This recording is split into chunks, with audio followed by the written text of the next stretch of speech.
Lua. O que o senhor acha disso? Eu falei, ótimo, descobrimos que a Lua tem água. É fabuloso isso. Mas o que o senhor tem a dizer a respeito da vida? Descobriram água.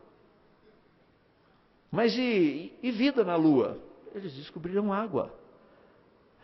A nossa mente trabalha dessa forma. Onde tem água, tem vida. Eu estava com o pessoal há pouco tempo atrás, nós estávamos discutindo uma questão muito interessante, porque geralmente os livros de ensino médio, se você tiver a oportunidade de avaliá-los, você vai perceber que existem várias páginas falando a respeito de como vida teria surgido. E geralmente eles gastam páginas falando a respeito disso. Alguns até ainda mencionam a experiência de Stanley Miller, os que estão mais ultrapassados, os novos já não mencionam mais. Ou seja, todo esse material vai chegando ali e você vai lendo, e de repente lá no finalzinho de todas essas páginas aparece algo muito interessante, a experiência de Louis Pasteur. E lá uma frase geralmente ocorre desse jeito, que Louis Pasteur provou definitivamente que a geração espontânea dos organismos não ocorre. Então por que eles falaram desde o começo que a geração espontânea ocorre? Se Louis Pasteur demonstrou empiricamente que a geração de organismos vivos não ocorre espontaneamente, por que gastar tempo? Já foi provado. O que nós sabemos é que vida gera vida. Isso é testado.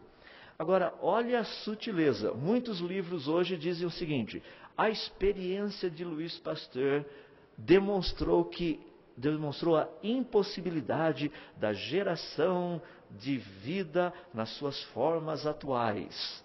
Não foi isso que ele fez. Não foi nas formas atuais. Ele disse, vida não é produzida espontaneamente. A prova está aqui, fechado o capítulo. Tanto é que ele disse que esse foi o golpe mortal que arruinou ou acabou com a teoria da evolução. Está escrito, inclusive, quando ele apresentou esse material, essa experiência dele no ano de 1864. O livro de Darwin já estava circulando, as ideias já estavam para lá e para cá, e Louis Pasteur falou, não funciona. Com respeito à origem da vida, o que nós sabemos? Vida gera vida. Você é ser humano, você foi gerado por um ser humano. O ser humano que gerou você foi gerado como? Por outros seres humanos. E esses seres humanos que geraram os seres humanos que geraram você, foram gerados por outros seres humanos. As pessoas chegam e falam assim, mas você tem que entender que existe uma capacidade de variação. Claro que sim. Nós sabemos disso. E essa capacidade de variação também, do mesmo jeito que a vida é regida por lei da biogênese, vida gera vida, as variações também são regidas por leis. Leis que foram descobertas por Gregor Mendel. São as leis relacionadas com a hereditariedade. Ou seja, informação genética é passada de uma geração para outra. É verdade. Só que ela é passada e o material disponível é apenas aquilo que foi passado. Não é fascinante se você pega aquelas senhoras que moram lá na África, daquela tribo que eles gostam de colocar uns colares assim para esticar o pescoço? Não sei se você já viu, acho que eles gostam de mulher girafa, alguma coisa assim. Tem um pescoço incrível. Olha, são gerações e gerações que eles estão fazendo isso. Por que cada menininha que nasce tem que colocar aquelas argolas para esticar o pescoço? Por que essa característica não é repassada para as gerações futuras? Porque não faz parte da informação genética. A informação genética que foi passada pela mãe é a informação que produz pescoço pequeno. Não produz pescoço grande, independente do quanto você faça. Agora, vamos entender. O que eu queria que vocês entendessem é que dentro dessa informação genética existe a possibilidade de variação. Existe. Vamos pensar em um ponto simples. Biblicamente falando, qual seria a cor de Adão e Eva?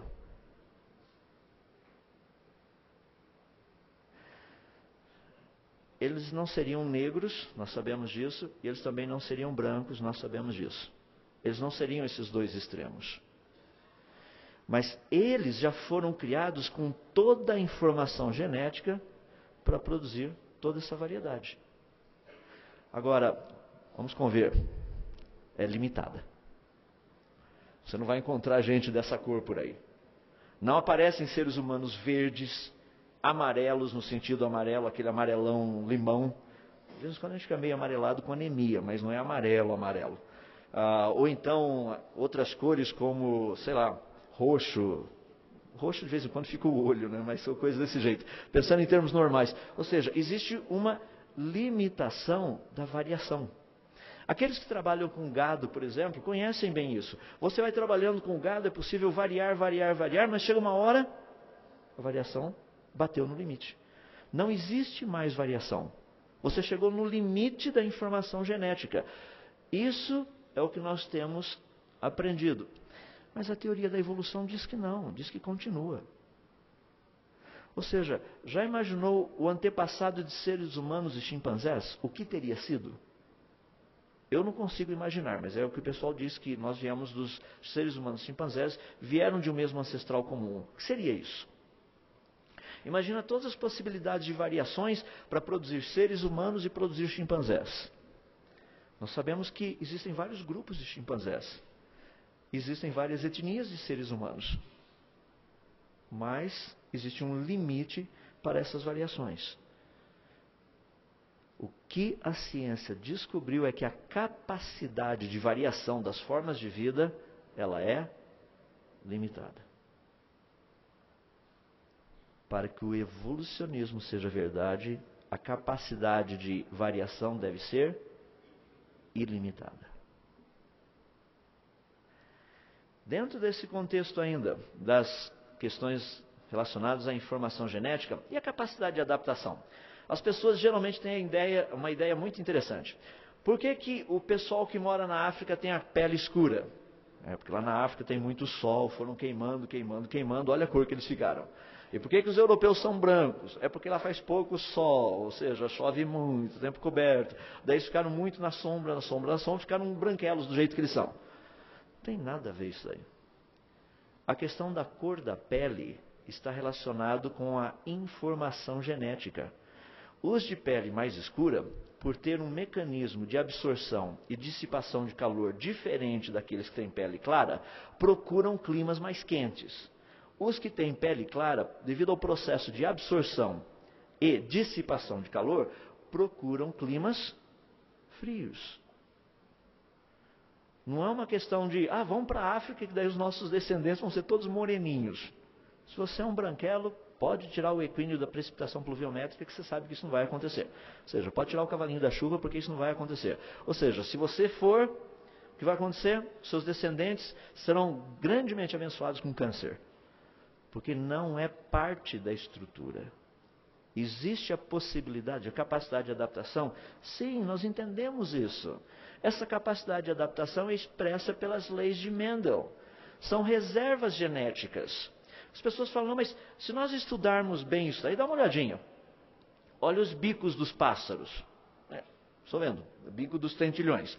Então nós temos uma colônia de tentilhões. Nessa colônia de tentilhões, nascem pássaros com bico grande, bico pequeno, bico grosso, bico fino, bico longo, bico curto. Nascem todas essas possibilidades. Agora, você tem essa colônia toda feliz e satisfeita com toda essa variação ali dentro. De repente, acontece o quê? Você pega uns 2 ou 3 anos em que chove muito, mas demais. Então os pequenos insetos, que antes havia uma grande abundância deles, agora alguns apenas estão por ali devido à quantidade de chuva, e eles fazem um pequeno furinho nas árvores, e agora estão morando dentro desse furinho da árvore. Que interessante. Então os insetos moram dentro do furinho da árvore? Antes eles moravam também dentro do furinho, mas tinha até um pouco do lado de fora. Agora quase todos estão só do lado de dentro. Olha que interessante, sendo que o furinho agora, o inseto está lá dentro, os que têm bico grande tentam pegar o inseto, não conseguem. O que vai acontecer? Esses vão morrer de fome. Mas e os que têm bico fininho?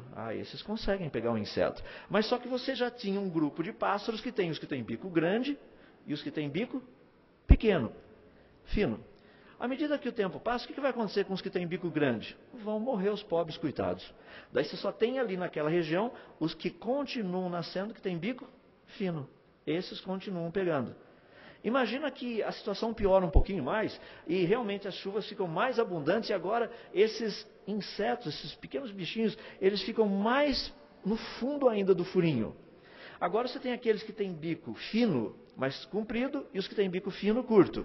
Os que têm bico fino, curto e tentam pegar o bichinho não conseguem mais. Mas os que têm fino bico, desculpa, bico fino, obrigado. Os que têm bico fino, longo, esses conseguem pegar. Então o que acontece? Eles vão lá dentro e pegam.